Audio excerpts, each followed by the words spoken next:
Okay, I'm gonna give myself some credit for remembering to press record. Um, Thank you so much for participating in this event with us today. I honestly don't know what day it is right now. I'm pretty sure it's still January. Everything in Qualified Tutor Land is about preparing for BET. But fortunately, Lizzie is coming in here today to talk to us about networking, which of course aligns perfectly what we do in BET with what we're doing at BET, whether you're online or in person.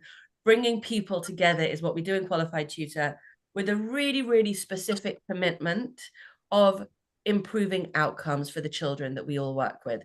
We know, and Lizzie, you won't have this in other sectors that you work in, but in education, we know that the more that educators are connected with each other and sharing best practice, the more the young people actually benefit. So it creates this really amplified sense of meaning and purpose between us. So Lizzie is actually a close friend of our wonderful Hannah, who you guys all know well. And so, Lizzie, I'm really, really curious to learn about what you do because I only hear about it from the other side. And so I'm going to hand over to you here, but I am going to warn you, we look tame, but we're quite a raucous bunch. So you can expect lots of interruptions, lots of banter in the chat and on person. And if Helen Osmond doesn't say the words cake and chocolate and donuts within the first 20 minutes, then something's terribly wrong. Are you ready for us, my darling? Oh, I don't know. Are you ready for me? We are. Over to you. Great question. Over to you. Let's go. Awesome. So thank you very much indeed for inviting me on. So I thought it'd be useful to get a bit of an understanding, first of all, I'm sure you do exactly the same with your clients, is to get a bit of an understanding as to perhaps what you would like to get from today's session. So can I have a show of hands on who actually does networking at the moment for their business? Okay, about a third, I would say there. Double hands does not count. I'm afraid.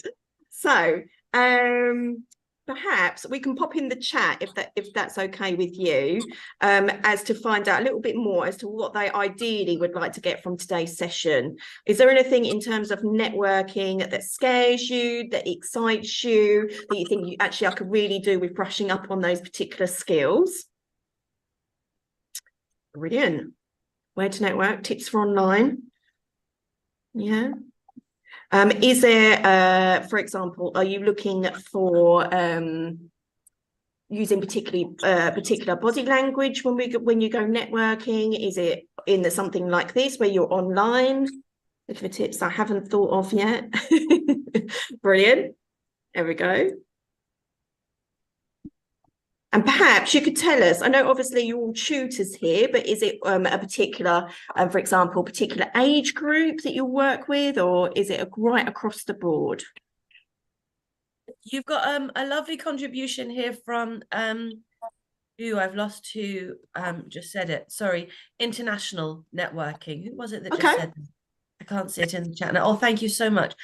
So Anita was asking about international networking, which is really, really relevant in tutoring because we very often try to reach students in different time zones so that we can fill our tutoring schedule. Yeah. And how do you typically get your clients at the moment is one of the other things to ask. So I'm going to read out, first of all, because I'm aware that obviously this is being recorded today. And for audio of people that are actually listening to it via audio, I'm just going to read out some of the answers that we had. So when I asked what people would like to get from today's session, we had where to network. Congratulations, Claire, who mentioned I'm a finalist for an award for networking. Looking for tips that I haven't thought of yet. Tips for online networking. How to network with international clients. Great one, Anita. How to network face-to-face in groups. And for me, it's all about, Sam has mentioned, for me, it's all about online. I can't get out much in person. Okay. It's interesting. How and why to network with outside businesses. And when I ask everybody how they typically get their clientele at the moment, it's generally word of mouth. And two-thirds of, so looking at Debbie, two-thirds of my students from the tutoring business. Different channels. So let's face it, with any form of business, marketing is really important. That, sorry, Nara, I might just mute you if that's all right, my love. There we go. So any form of business involves marketing. I'm sure all of you know that. And your business is only as good as clients and and any business is only as good as the income, the inquiries coming in. So Hannah kindly invited me on today's session. Let me explain a little bit more about me, and then for those that know me well, I like to get you working hard. This is my payback. But the other way around, guys. So you're going to be working hard today, which is what you ask your students to do on a regular basis. So I run a networking organisation called I Want to Network. We have 6 groups in total, 4 online. So for those that have asked about online groups, I can kind of take you through that. And we also have 2 London face-to-face groups. In addition, a lot of our events that we do, like ad hoc networking, which I'll come on to in a moment, are based in London, which means that you get a lot of face-to-face query. Might get lots of different face-to-face events going on, mainly in London, as I said, but we like to do things they're a little bit quirky and a little bit different. So we might do events going over Tower Bridge. We might do events in London Transport Museum, at Breakfast at the Savoy, which is definitely one of my favourites. So all types of different networking. Obviously, all that different types of networking require different skill sets as well. So let's get you cracking, folks. So if it's okay with you, I'm going to share my screen. This feels very weird for me because normally it's the other way around. I'm normally hosting, and then somebody normally does their presentation. So bear with. Any questions that you've got, do pop them in the chat.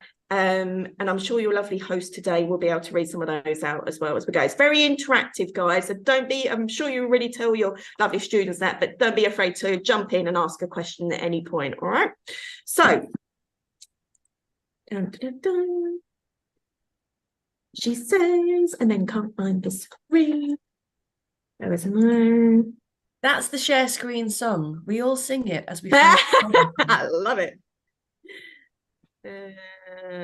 She says, no, can't find it. There we are. Present view.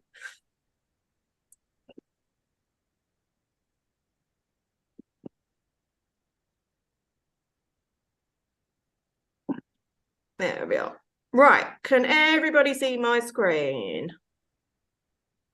Yeah, can you see the notes down the bottom, or can you just see the full screen? We can see the notes down the bottom, which is a bit of a spoiler. It is very much a spoiler. So hang on a minute. See, I give my members such jip for not doing it properly, and now just you know, it's just payback. There we go. Right. Second time lucky. Is that okay?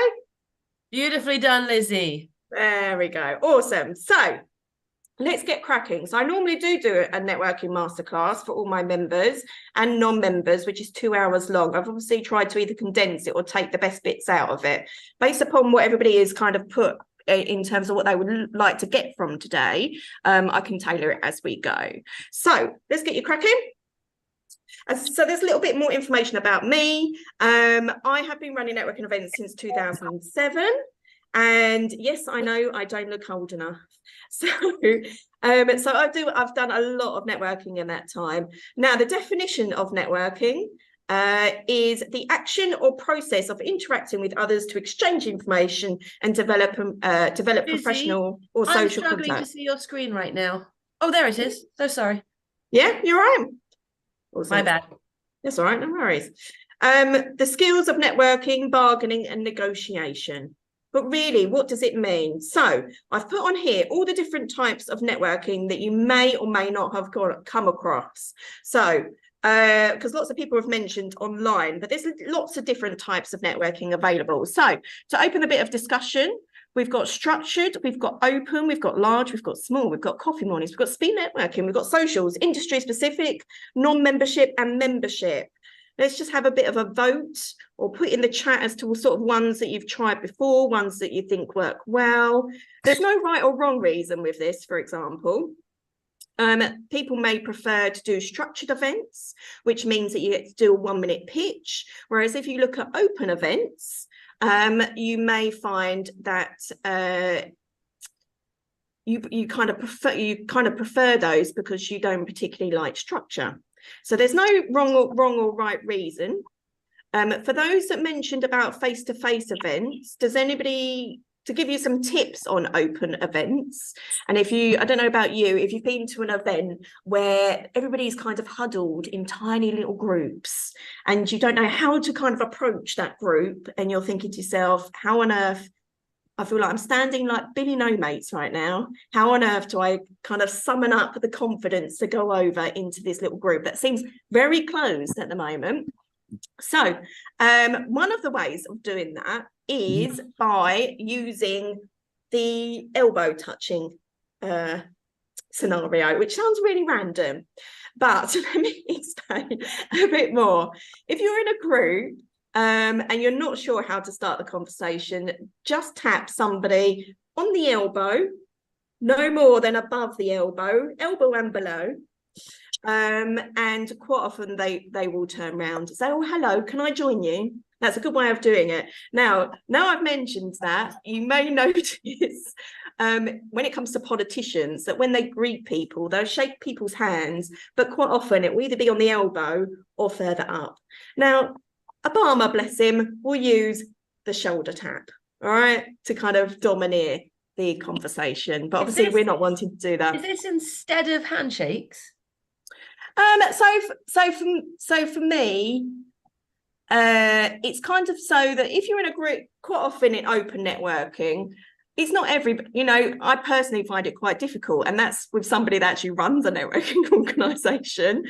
And the fear of going over to a group, they seem like they're really deep in conversation. Realistically, they're all old friends. Yeah, they're not. You know, they're all doing small talk. They're all there for the same reason, and I think that's the same. I think that's what you need to get over with when it comes to networking, is everybody is there for exactly the same reason. And that is to do business and to find out about everybody else in the room and to build a relationship. And I think when you go with that in mind, then everything else just kind of falls into place. So the elbow trick really is to have a bit of a conversation starter, but also to make you feel comfortable that you can kind of nestle your way into that little group as well. Structured networking, for those that are perhaps a little bit introverted or find it difficult being in larger groups, is a really good option. Larger groups obviously has its plus side in the fact that you're meeting more people, but actually smaller groups can be more intimate, and therefore you're building more relationships with people. And as we know, when we build relationships with our customers and clients or potential clients, that's when we get more referrals, because you're building that relationships. And that's no different to obviously your particular clientele in itself. It's about building relationships. Can I have a show of hands or some things in the chat? Has anybody done speed networking before? Not to be confused with speed dating. No. Yeah. Yes. Yeah, let me see. Hang on a minute. So I can't see that. Yeah. Carol. Hello, Carol. What did Hi. you think of the speed networking, Carol? Did you enjoy it? Yeah, it was fine. Yes, I've done it in various. Well, actually, largely they've been like business events, but it could be like you could be a tutoring business, and you meet people, and you talk about what you do. Yeah. So speed networking does work on the same logistics as speed dating, guys. All right. So it's quite a good blend of structured and open networking. So if you're not sure where to start, I always say give speed networking a bit of a go. So speed networking, as I said, works the same as speed dating. So you're all put into pairs, whether that's face-to-face or online. I love speed networking. That's how my kind of event started off to begin with. So you're kind of, if you're doing it face-to-face, there's 2 different rows. and you'll kind of shuffle along each one every 4 or 5 minutes. So you are meeting a lot of people over a short space of time. Now, that is available online, and we do run speed networking sessions online. And I do all the very hard work behind the scenes, swapping everybody into various different breakout rooms. But again, one of the plus sides of speed networking, not just the number of people that you're meeting, but if you are not used to doing a 1-minute pitch, this is a really great way to practice, because you're probably doing it up to 15 times over a space an hour and a half. All right. So if you need a bit more confidence in terms of networking, speed networking is a great way to start. Socials, as you can probably imagine, socials are a bit more relaxed environment, but obviously you might not get as much business from it.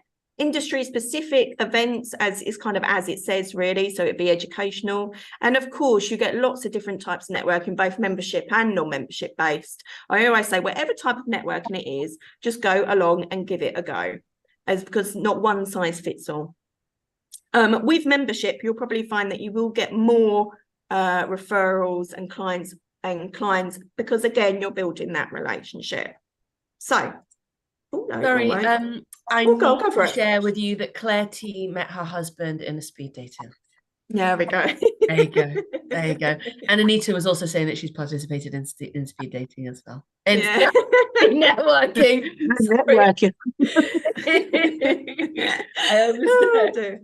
I haven't yet had someone come along to speed networking expecting it to be speed dating, but I do kind of try and set the tone beforehand just to make sure. But Lizzie, I'm curious. You said try speed datings, try large. I really like the elbow tip, by the way, but could you advise me, please, if I wanted to join a speed networking event, how would I find one local to me? Yep. So I do that. Yeah, so there's 2 platforms that I would recommend. One is Eventbrite. Yeah. So Eventbrite is more commonly known, I suppose, for more personal related events and community based, but it actually started off as a business networking platform. It wasn't really for it's what I'm looking for. It wasn't really for community, and it kind of just went that way. Right. It sounds like a really simple thing to do, but Google is the #1 tool, really. And the reason being is because business networking organizations use Google Events, and then Google will find the nearest one to you. So whether that's online or face-to-face. All right. It's also findingnetworkingevents.co.uk. Findingnetworkingevents.co.uk. Okay, awesome.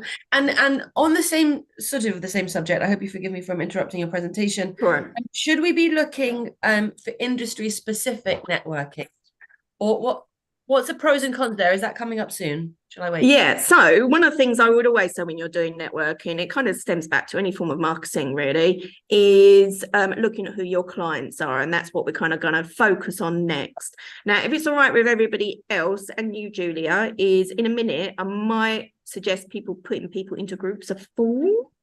Yeah, is that all right? In breakout rooms. There we go. I told you you're going to be working hard, guys. All right. So that's #1 thing that obviously you need when you go networking is your 1-minute pitch. But actually, it's not just in networking. You know what it's like when you go to. We've all just had Christmas. How many people went to a Christmas party or Christmas event and they said, "What do you do then?" And this is a great opportunity to kind of practice that, really, because as we well know, it's not what you know. It's not what you know, it's who you know quite often. Yeah, here we go. Or both.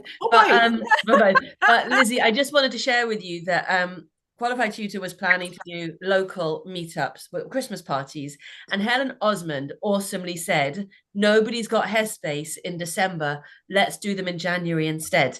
So we have a whole collection of Love Tutoring meetups in person that are planned around, is it tomorrow, my darling?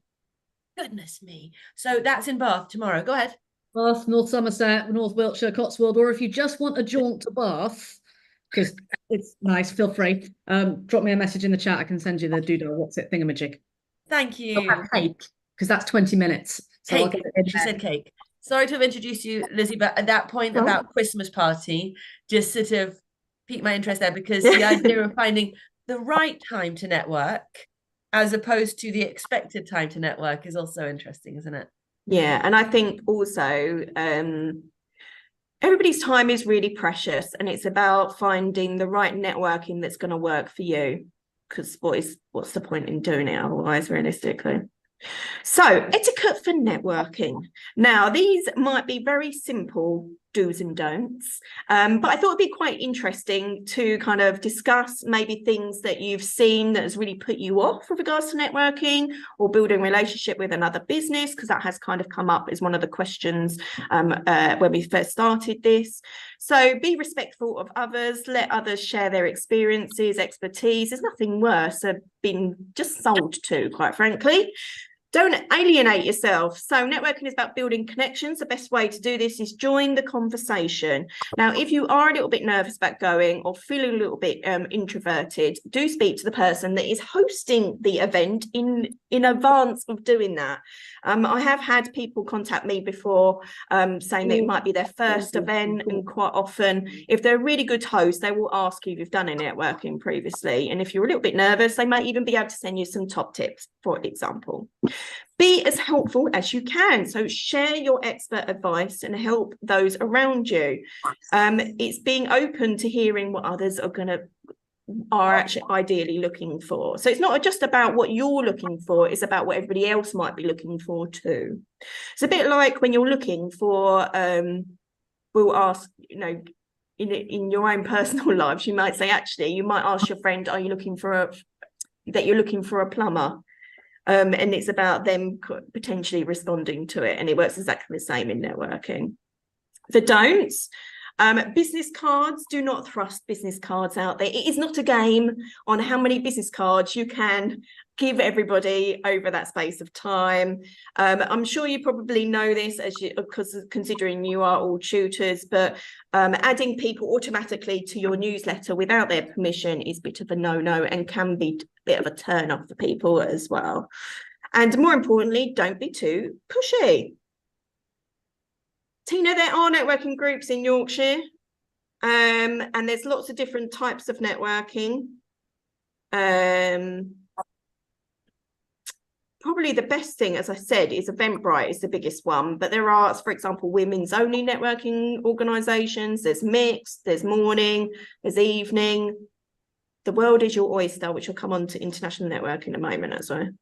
There we go. Right. So your network diagram, I want you to start thinking about who is in your network. And I'm not talking, when people think about their network, they think about all the business people that they know that they could potentially get business from. In your instance, it's obviously business to consumer. I'm presuming that's right, Julia. It's business to consumer mainly, or do you get business to business as well? Tutors are mainly networking with business to consumer. Yeah, brilliant. So what I'd like you to do is just take a couple of minutes to write 8 different types of networks that you may have. And what I mean by that is it could be your neighbours, it could be people that you meet at the school gates, it could be your children's hobbies would be another one. It might be your hobbies. It might be family hobbies that you can tap into, just because the average number of connections that we all have apparently is 637. Yeah, so what you need to start thinking about is all the different type of people that you could potentially tap into. So I'm going to give you a quick couple of minutes.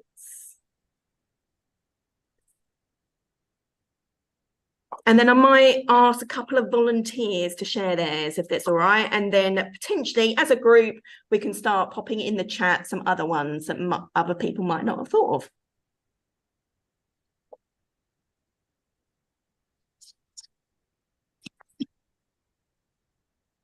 Lizzie, did you move on a slide? I did. Just preparing myself for the next bit.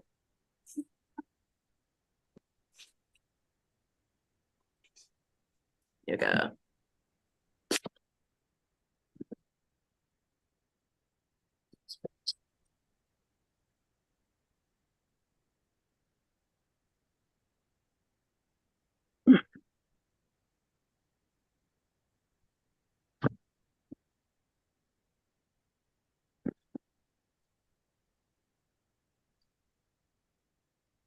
So we've got about 30 seconds left.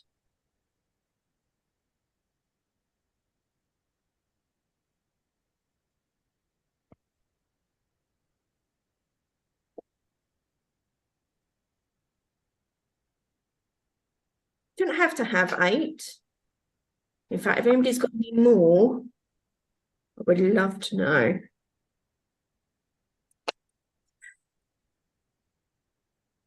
Okay, can we have 2 volunteers, please?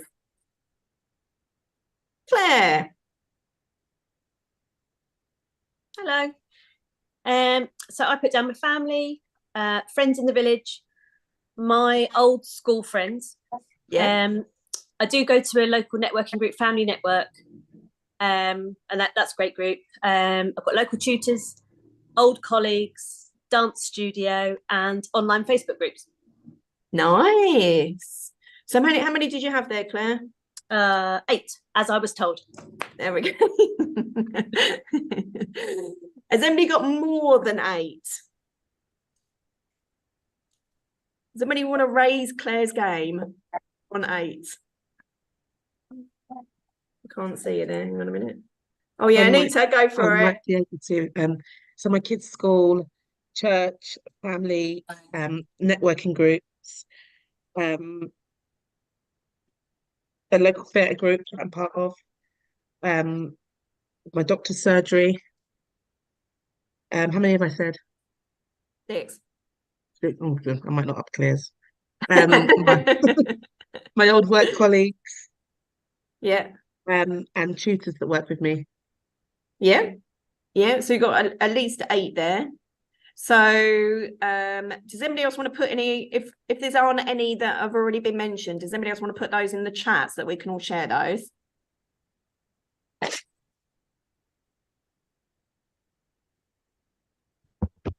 Can I ask a question? Of course you can, Angela. I'm having a bit of difficulty with this because my subject matter, I teach adults in a very close, very tight subject matter. Really, most of these wouldn't apply because they would not be interested. So basically, my networking group is Facebook. So how can I push the boundaries like that without pushing what I do into the face of those who wouldn't be interested? Okay, so for example, your next door neighbour might have a friend that is in need of your services. Okay. And that's realistically how networking works. So it's not necessarily the connections that you are going to be selling to. It's about who they know. As I mentioned, everybody has, on average, 637 connections. And therefore, if you're tapping into somebody else's connections and they're 637, and you tap into another set of connections and they're 637, if you're doing that by 10, you've actually tapped into over 6,000 connections. And that's really realistically the point that I'm trying to make, is that when people think of networking, they automatically think social media, but actually realistically you've got a lot more on your doorstep that you could be using every single day. I mean, I've certainly noticed that when it comes on, because primarily on Facebook, when it comes to me engaging with people who might then have contacts on their Facebook page and sharing that way. So I've certainly noticed that for me, that's probably the best, by connecting with the best people who can then share with their contacts. Oh yeah, just stick the I'm getting blue some thing down. I'm getting some. It's okay. I've somebody's- muted Carol. She just came back in and she wasn't set That's on all right. Okay. No worries. Can I contribute that I notice that the more I talk about tutoring, the more I notice how much closer anyone is to tutoring than they first realize. And you only have to ask them whether they've got kids, whether they ever had a tutor themselves, and they'll say, no, I've got a niece and a nephew that I paid for tutoring for. Do you know what I mean? Or something like that. Or I paid for tutoring for my grandchildren. Or I wish I'd had a tutor at school. Or yeah, I really struggled at school and was helped by such and such teacher or teaching assistant.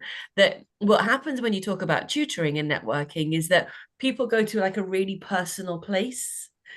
So Helen said that her plumber took her card. And that's because when you show up as a person that like is probably nice to be with, to talk with, then you all of a sudden present a solution to them that they probably didn't know they were looking for. And I think also, Julia, in your line of work, actually, this type of networking is paramount, is thinking more about the network that you already have, because they already know you as a person, because it's such a personable service. You're kind of almost halfway there, if you see what I mean. It's not something you're going to have to prove, because they already know you as that person. So that I wanted to ask you about that, because, you know, really we're always networking in the world that we live in. We're always presenting. We always have to show up with our best selves, which is difficult, but also really important. What are your thoughts about that, Lizzie? I think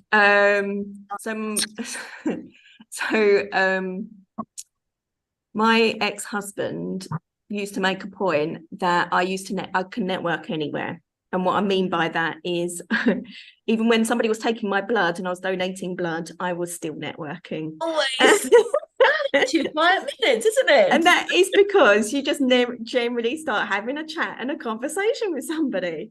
In fact, the strangest client that I've ever received is from my dentist. And you might think, oh, well, a dentist would ordinarily go networking, but actually my dentist was asking me a question on what I did, and it turns out that his wife needed networking, that she'd only just started a new job in London. It was around the corner from where we were doing events, and that's how it happened. So I went in for a dental checkup and came out with a client, and quite often that is how networking and that is quite often how networking works. So what I'm trying to say is that when in this kind of technology world, we automatically think that social media and other ways of networking is the way forward. And in fact, quite often we forget the other traditional ways of networking and how it comes more naturally. That's really lovely. What a lovely example. Thank you. There we go. Okay, so are we ready? We're going to move on. There we go.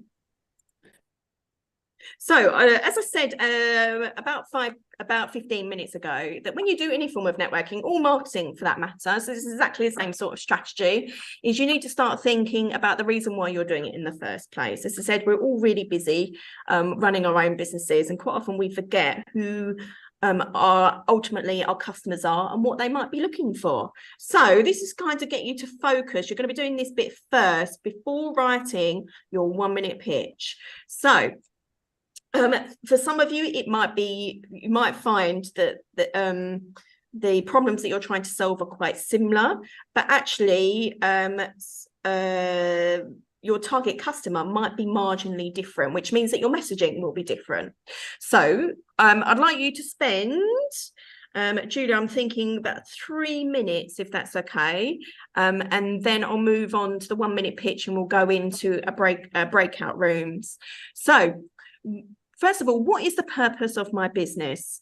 And quite often when people write, what is the purpose of my business, is they provide the service that they are providing the customer, not what the customer is going to be getting, what the problem you're actually solving. So I'd like you to, when you mention the purpose, is to think about the problem you're solving. The problem am I trying to solve, again, is around what will they ultimately come out with? Who is my target customer? Try be as specific as possible. So it could be that you're thinking geographically. It might be that you write a customer persona. So for those that aren't familiar with a customer persona, it's about describing, if you had to describe what your customer looks and talks and walks like, that is what customer persona is. And ultimately, why would a customer choose you over somebody else? I know that's very deep questions for this time of the morning.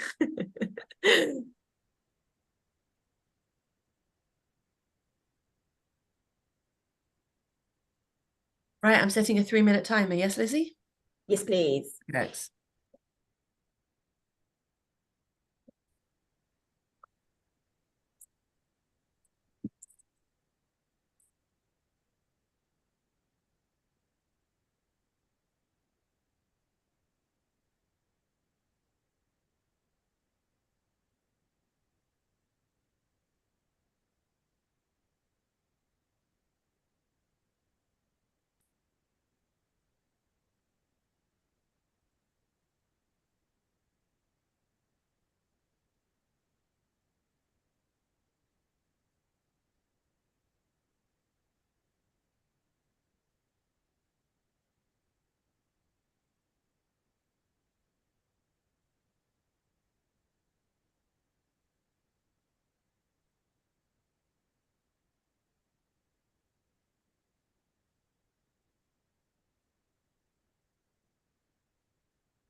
Okay, if you've got any questions, do leave it in the chat.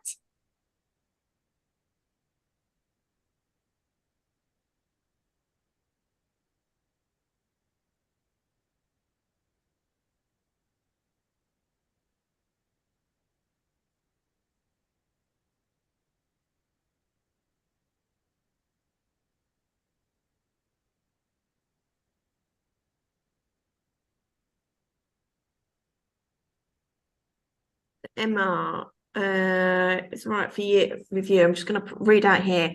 So when thinking about what the customer gets, I feel like it's cliche. So build confidence, achieve full potential. So that's quite generic. So I'd go even deeper than that as to, for example, provide some examples of what they might not have been able to do previously and now what they've been able to.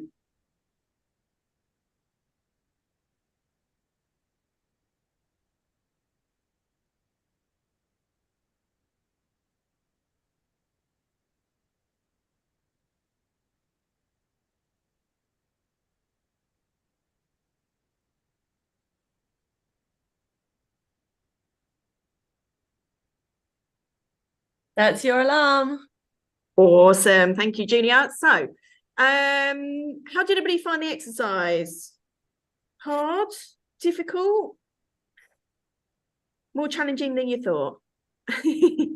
Ish. So when it comes to international networking and online networking, if you're thinking about networking, so there's two different ways. You can do networking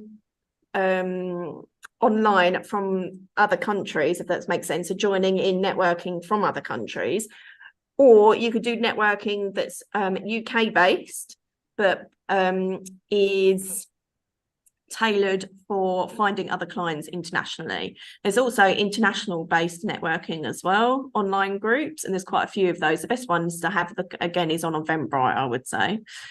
But what I'm trying to say with the international networking is depending upon the type of networking that you're going to in the group and where it's based will be depending upon your actual messaging. But again, this brainstorming will really get you to focus upon the type of clients that you want, where they're based, and ultimately the target type of customer that you're looking for. How we tend to work in terms of networking is, I always say, for those that remember, the old-fashioned Rolodex. So you have to, in order for networking to work, you need to be specific on what you're looking for. It's Rolodex. There we go. I love a good Rolodex. Not so much Filofax. There we go. So if, for example, you, somebody, again, going back to the example of a plumber, if somebody says, do you know a good plumber? You go, oh, yeah, actually, and yes, I do. But if somebody just spoke to you about their boiler and complaining about their boiler, you might not have necessarily come up with the idea of introducing them to a plumber. So there isn't a Rolodex called the midwife.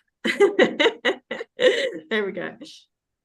Okay, so moving on to the Boston Matrix, which will get you to think about your customer, which is what I'm trying to get to, guys.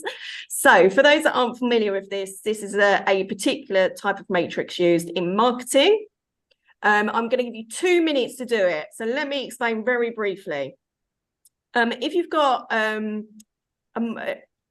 the right-hand side is your market share, and on your left-hand side is the market growth. So ultimately, you need to be thinking about your stars and your question marks, because they are the most profitable areas. So question marks or problem children, this was written quite a while ago, as you can probably tell, there we go, are areas of or customers that you think has got real potential, but takes a lot of work to kind of get in terms of clientele. The stars are ones that take a lot of your time, but actually the reward is greater in terms of profit. Yeah, there we go. Cash cows is generally your bread and butter. So it doesn't take a lot of your time and the money's okay.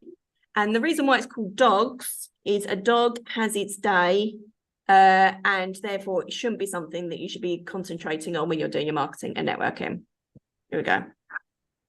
Here we go. I like the fact that somebody's given a overview there. There we go.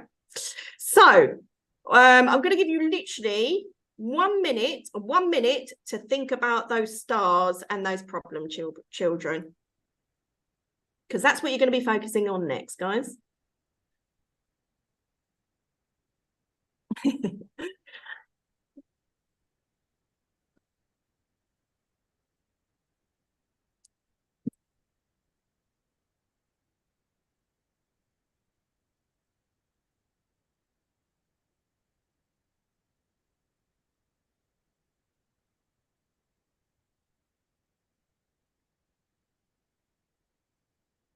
And again, if you've got any questions, feel free to raise a hand or pop them in the chat.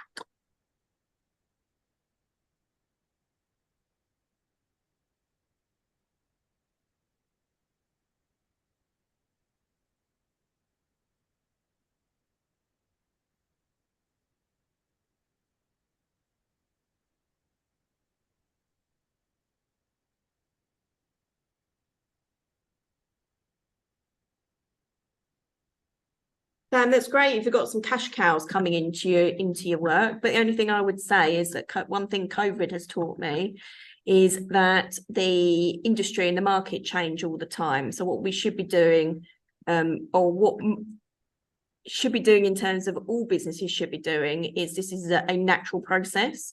So you should always have something in your problem children, always something in your stars, and something always in your cash cows. So the whole idea is it becomes a full circle. Always moving it forward and always building your business. So I'm not clear. Are we suggesting that you can move somebody from becoming a question mark to becoming a star? Yeah. So the whole idea with networking in general is that when you go networking, you're going to be promoting the question marks and the stars, not the cash cows, because the cash cows are already there. Mm-hmm. So it's about developing the areas of the business that you think you need developing. And the biggest, not wasting your time on the. Yeah, not wasting that. That's the biggest thing, is that when people want to do their 1 minute, they think they have to put everything in there. And actually, they should be really focused on the areas that they want to improve in their business in terms of sales. So would you say then you would notice which students you work best with and look for more of those? So for example, one of our members says she's best with moving students from a 4 to a 6 in English. Yeah. The whole idea is it's supposed to identify the areas that are going to provide you the best return for the least amount of time. And so that will also mean that you should be focusing on the things that you focus on rather than picking up. So it's arguing against diversification, really, because it's saying focus on the things that you already know you're good at, that you've already developed skills in, that you already have resources in, and do more of that. There isn't I would, before COVID, I would say yes. Okay. Post COVID, there were lots of industries that were affected by COVID, and that is because they didn't diversify enough, and they had too many eggs all in one basket. So that's really interesting, because it used to be, so you're saying that the advice of niche down, niche more, niche further isn't necessarily the right way to go now, Lizzie? I think you need to think about the type of customer that you want, realistically, and what type of customer is going to give you the best market growth for the most market and the most market share. Right. So I spoke with a maths tutor recently who said that most of their tutors are functional skills tutors, and they're students. And then one student came up who was a higher maths student, which took a lot more of their brain power to prepare for them. So that became a distraction from their day-to-day business. Yeah. I think the problem you've got to remember is if that particular if something happens in the economy or something outside your control, you are left with not many customers if you don't segment your customers enough. It's really interesting. Angela, did you want to ask a question? She did. Go ahead. I mean, I grew up with knowing this as the 80-20 rule. You know, you spend 80% of your 20% of your effort on 80% return. But this is also interesting. What initially you might find as promoting a lot of time to get into a niche market, once you've done the work for it, it's banked. Yeah, and I that's have true. found that I provide courses for adult learners. So I find that once I've got a student on one course, they are delightful and they come back to do more. It's not like, you know, training somebody for an exam and then they've gone. I really find that you bring them in because of your personality. But I also find that if I do have a struggle, I have one student, I've had to go on and off this morning because one student refuses to engage with social media. So she won't go onto a closed Facebook Messenger page where all the information about this upcoming course is going on because she still insists that I use emails separately to her. Now, when you've got 15 students in a class and other classes going on, I find a closed Facebook Messenger group the best way to communicate quickly both ways. Once I've got her sorted, if I can find a way around this and not give in to this, I'm going to treat you as an individual, then I hopefully have got her for other courses. Unfortunately, it is going to be time consuming because this course starts tomorrow to encourage her to try a new system to get her on board. So I find that if I can break the work down into chunks for these more challenging situations, I can then build up confidence in her as a student to then allow me to take her on the route that I want to take her. But it is hard work and it does cause a lot of headaches. And I say I've been going off and on this morning and muttering to my husband going, I can't give everybody individual attention. They've got to meet me halfway. One of the things she says in her email is, oh, it's hard work for me to go onto somebody else's Facebook page to get this information. Well, create her own. She doesn't have to have a Facebook following to have a messenger group, to be part of a messenger group. I think, Angela, one of the things, Helen, if I come on to you in a moment, I think, Angela, the point I'm making is it gives you a good, very rarely do we take the time to evaluate the type of customers that we've currently got and the customers that we would like in the future. And I think with any form of marketing, whether you're going to do social media, whether you're going to do email marketing, whether you're going to do networking, the first thing that you would think is, who is my target audience? And that really kind of gets you to focus a bit more and enables you to think about the pipeline coming through on your business. Helen, you had a question? Well, it was just a response to that a little bit. Is it worth the effort that you're putting in to retain that one student? It's your going to steal Risha's thing here. Your business, your rules. If you are communicating via that method, and that's what you want to do in your business, then she has to fit you. You are serving the 15 others. So that's the method you're going to do. Thank you. And if she's not happy to do that, then she might not be the best fit as a client for you. I know you want to keep it, and the feeling of so she becomes a dog, basically. I put her in the dog. Right, I like that idea. I'm glad you put that. I'm glad you said that, Angela, rather than me.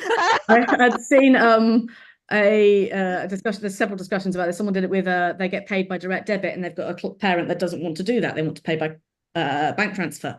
And actually, she was asking, "Is that okay?" And actually, your business, your rules. If you want to say, "I get paid by direct debit," then if they're not going to be willing to do that, then they're not the best fit for you. Yes, there is a little bit of wiggle room. Sometimes you want to try and encourage them over, but if it's going to be, I can just see for you that she's not going to get on board necessarily with this. And so you are going to continually have to keep emailing. So it adds to your workload. If you want to do it. I think it also depends, and Andrew, I'm not going to speak to your specific situation, but I think it also depends on where you get your energy from. So in Qualified Tutor, there are a handful of people who I'm so proud that we've helped them through because they haven't found it easy. And actually those outliers become our defining people. So sometimes, that whole thing about personalization and customization, it is who we are as tutors. And so finding ways that we can reach the people who are hard to reach, it might be a value. but it may also be that that takes more energy than you can afford at the price point that you're working on, and the package needs to be different to accommodate those unique learners. And so there's a balance that needs to be made there. But I think the reason, Angela, if I might suggest that you asking the question is because you have a value of helping every unique person. Yeah. And that's where we get our attention from. So on the one hand, we give ourselves the permission to say, my business, my rules. But on the other hand, we have this sort of heart-led want to help every person, and understanding what's possible and what's not possible based on what energy we have to give and what resources we have around us is maybe where that balance sits. Does that resonate? Oh, that I find that's an extremely helpful comment, and I will take that on board. But you're right, there have been success stories where you have, you know, and other students have helped along the line to get a student across the threshold. But this one, I think, might just be too much angst. But so thank you for my that. pleasure, I feel better now. I can tell her get stuffed my rules or either like way. that. The whole point is it's in your hand. Yeah, absolutely. I feel empowered. Thank you, ladies. Welcome. Okay, so lastly, just to finish off with, and Julia, if it's all right with you, what I would suggest is I would quickly run through this, and then for those that would like to stay on and do it, perhaps then we put those in the group, just are conscious of time. I really, really love to finish on time, because that way people feel confident to show up next time and know how much we're going to be asking from them. So, yeah. No problem. So, your 60-second pitch, guys. So you will be needing your 60-second pitch, whether it's online or face-to-face. So the first 10 seconds, I would always say, is your name, your company name, and the area in which you provide your service. So, for example, if it's UK-wide, if you're online, if you want to do international, if you want to do Europe, completely up to you, but that's where the 10 seconds happens. The next 30 seconds is your services and the products that you provide. So it might well be that you have a particular specialism in terms of tutoring. The third point is another 10 seconds in terms of who or what you are looking for. So quite a lot of networking organisations, including mine, is that you meet either once a month or once a week. But it could be, you don't have to say what I'm looking for this month, but what you could say is, and how you could help me is another way to describe it. And then the last 10 seconds, the reason why you repeat your name and company name, and ideally a strap line, is because people don't always catch the first bit. So they don't always hear or take it on board, particularly if you are in an open networking situation and it's just a bit of a repeater. So what I would suggest, Julia, do we have any time? No, my darling, let's do this. That's fine. Let's schedule a second session, because I think we've really enjoyed this. But Lizzie, can I ask you, will you do yours for us, please? No. Put me on the spot now. So hi, I'm Lizzie from I Want to Network, and we provide both online and face-to-face networking. We have a networking pass, which can be in a 5-month, 10-month, or 12-month unlimited, which is our London events, or we have online groups. So we have 4 online groups, which is Brunel, Darwin, QE2, and Ramsey. And if you're wondering, they're really unusual names, it's because we name them after people. What we would love to, I always love connecting with people, so do connect with me on LinkedIn. It's Lizzie Allen Phillips. And lastly, I'm Lizzie Phillips from I Want to Network. Connecting people is our heaven. Networking since 2007. Well done, you did it. Siri didn't time you, but I think you nailed it, and you followed all your own steps. So well done for modeling for us. Thank you. And I think what was lovely about that was that it did exactly what it was supposed to do, which is you finished our presentation by sharing with us who you are, what you do, how we can contact you, how we can participate in I Want to Network. And you've certainly brought us together today. There's a real sense of value from this session that we very much appreciate. If you want to get in touch with Lizzie, please do so either through the Qualified Tutor community or on LinkedIn, or look up I Want to Network. And she's all over Eventbrite as well. Let me just remind you that being a qualified tutor member is all about moments like this. It's all about raising standards together through connection and shared understanding. If you are already a member, awesome, lean in, make use of everything that we have been providing for you. If you're not yet a member, you can reach out to me, Julia Silva, julia@qualifiedtutor.org, and I would love to show you why being a qualified tutor member helps. Thank you again for your time. Thank you, Lizzie. Thank you, Dee. Thanks, Anita. Thanks, Steve. Thanks, Aisha. Thanks, Emma. Thanks, Laura. Thanks, Amelie. Thanks, Andrea. Thanks, Sam. Thanks, Christopher. Thanks, Helen. Thanks, Angela. Thanks, Tina. Thanks, Godfred. Thanks, Fern. Thanks, Rubia. Thanks, Fola. Thank you for participating. See you guys again soon. Thanks, Thank you. guys.